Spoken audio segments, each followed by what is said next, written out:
La ciutat de Balaguer ha rebut aquest diumenge els Reixos. Ses majestats, Melcior, Gaspar i Baltasar, han estat rebuts a l'estació de trens per les tres pageses, Alba Flor, Doll d'Argent i Dits de Seda, on els esperaven nens i nenes, així com centenars de balagrins i balagrines, per fer la tradicional cavalcada, des de l'estació de trens fins a la plaça del Mercadal, amb un recorregut que seguia pel passeig de l'estació. Els Reixos han estat acompanyats per tots els personatges presents en l'imaginari de la paeria, com són la Polsim, la missatgeria, les llamineres, els carboners, lo sereno i tot el seu seguici. Un cop els Reixos han arribat a la plaça del Mercadal, s'ha fet la recepció de ses majestats per part de la paera en cap, Lorena González, qui ha adreçat unes paraules a tots els assistents. Tot seguit, tots els nens i nenes han pogut pujar a l'escenari per saludar els Reixos personalment. Com a novetat, la paeria de Balaguer ha volgut recuperar enguany la rebuda dels Reixos a l'estació de trens, un espai tradicional durant molts anys, coincidint amb el centenari enguany de l'arribada del tren a la ciutat. Els darrers 3 anys, els Reixos apareixien a l'església del Sagrat Cor, però també ho havien fet anteriorment a l'església de Sant Domènec o al monestir de les Franqueses durant la pandèmia. Enguany, la comitiva ha comptat amb més de 100 voluntaris, gràcies també a la participació, entre d'altres, de les escoles de dansa i de molts joves dels instituts de la ciutat, fet que ha contribuït a fer que la cavalcada fos encara més lluïda i participativa.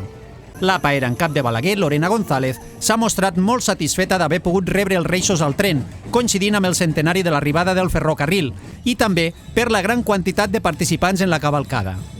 Doncs un any més han arribat els Reixos a Balaguer. Aquest any ho han fet amb el tren de la Pobla, aquest tren centenari, i doncs molt contents perquè, evidentment, com he dit al meu discurs, fa un any vam estar molt il·lusionats de celebrar aquest centenari i aquest dia com avui estem molt emocionats de que hem pogut rebre els Reixos a través d'aquest tren. Per tant, hem pogut veure una cavalcada plena de gent i que hi ha hagut moltes actuacions, molta dansa i que la gent espero que li hagi agradat molt. L'important és que tothom se'n vagi a dormir ben aviat perquè demà els Reixos ens han d'omplir de regals i esperem que de poquet carbó.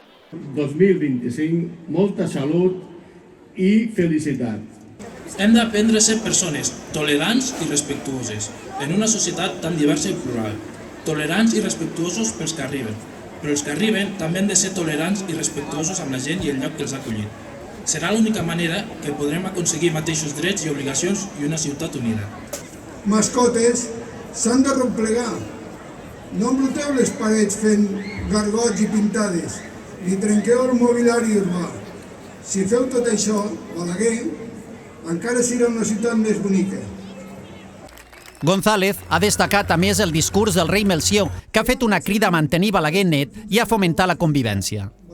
I ens ha agradat molt els discursos que ha fet el rei Melcior, dient que siguem civilitzats, que no embrutem els carrers i que mantinguem Balaguer net. Doncs això serà el repte que haurem d'aconseguir perquè l'any que ve quan vinguin vegin un gran canvi. Això és una cosa que hem de fer amb tota la societat. Per tant, també aquesta crida i em faig meu aquest discurs que ha fet el rei Melcior i que tothom tingui una molt bona nit de Reis.